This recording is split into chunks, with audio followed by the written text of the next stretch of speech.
Hello guys, welcome back with me again in this channel. On today's tutorial, I'm going to show you how you can make a green screen video in CapCut PC.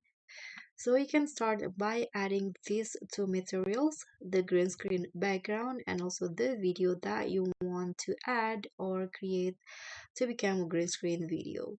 And after this, what you need to do next is drag the video here to the top to make it as overlay.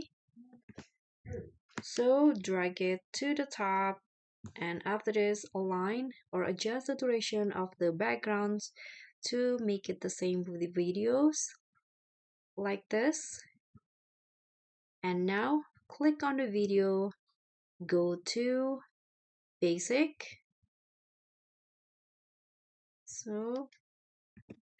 So click on the remove background and let's remove this video. Remove the background. Use the auto removal and wait until the processing is done.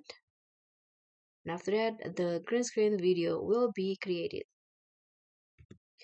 So the background removing is finished, and now this is the result, and you'll get your green screen video. So that's how you can make a green screen in CapCut PC. Thank you so much for watching. Don't forget to like, comment, and subscribe. Also click on the thanks. Bye.